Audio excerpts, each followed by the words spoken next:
Maka siapapun yang berinfak di jalan Allah berupa apapun yang ia punya, ya, tentu saja syaratnya tadi karena yaitu imtithalan, melaksanakan perintah Allah, ihtisaban, kemudian berharap pahala dari Allah, maka pasti fahuwa yukhlifuhu, Allah akan memberikan gantinya. Ini tambahan faedah orang yang berinfak dengan apa yang ia miliki, kemudian untuk melaksanakan perintah Allah dan berharap pahala Allah, maka pasti dia dapatkan sesuai dengan niatnya. Innamal a'malu binniyat. Tetapi dalam urusan berinfak, berderma, itu ada tambahan manfaat.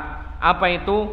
Fahuwa yukhlifu. Ibadah-ibadah yang lain belum tentu. Kita sholat, tidak ada janji Allah untuk mendapatkan kenikmatan dunia. Tidak ada janji Allah. Karena sholat, maka Allah akan memberi ganti harta benda. Tidak ada keterangan demikian. Tapi kalau berinfak, Allah mengatakan dengan gamblang jelas, fahuwa yukhlifuh, Allah akan menggantinya.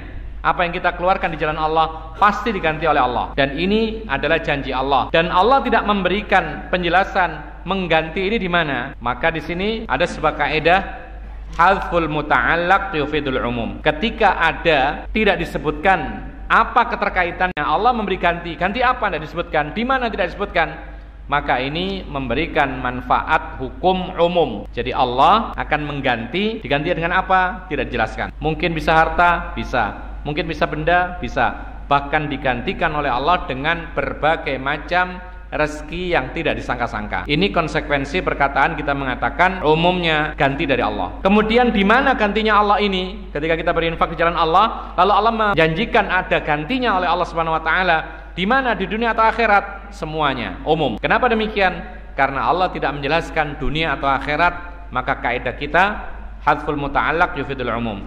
Ketika tidak disebutkan keterkaitannya dunia atau akhirat, maka ini mencakup dunia dan akhirat. Dan itu terbukti. Orang-orang yang pandai berinfak dengan apa yang ia miliki, kesempatan yang ia punya, maka biasanya urusan-urusannya dipermudah oleh Allah Subhanahu wa taala. Rezekinya pun juga mengalir. Tetapi ingat, ketika Allah sendiri mengatakan fahuwa yukhlifuhu, Allah akan mengganti infak dia itu, dunia bisa, akhirat bisa. Sekali lagi Allah tidak menyebutkan keterkaitannya berupa apa. Maka ini menunjukkan kepada kita bahwa ganti yang diberikan oleh Allah sebab kita berderma itu bisa berupa apa saja sesuai dengan kehendak Allah. Nah, orang-orang yang berpikiran bahwa kalau kita berinfak 100.000 maka pasti diganti dengan 1 juta, ini pikiran yang sangat sempit. Seolah-olah ganti dari Allah berupa rezeki itu hanya uang, ya, padahal bisa jadi dia mendapatkan rezeki yang lebih besar daripada yang ia harapkan. Kalau dia berpikiran kasih sedekah 100.000 maka diganti 1 juta, Allah bisa memberi ganti 1 miliar. Tetapi apa? Tetapi berupa sesuatu yang lain, diselamatkan dari kecelakaan. Andaikan dia celaka, maka dia pengobatannya menghabiskan 1 miliar. Tapi ketika diselamatkan oleh Allah, sama halnya Allah memberikan rezeki 1 miliar.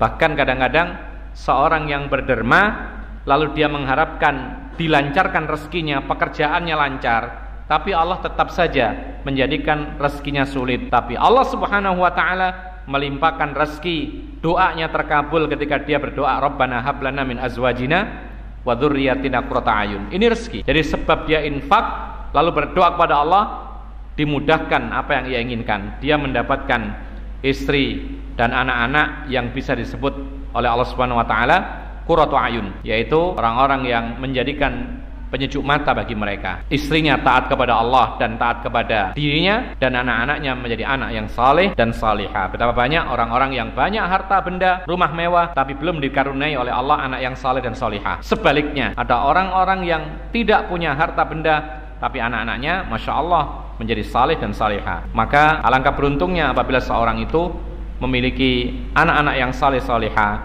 kemudian juga punya yang lainnya berupa rezeki yang lainnya. Ini semuanya tidak lain adalah karunia dari Allah Subhanahu wa ta'ala.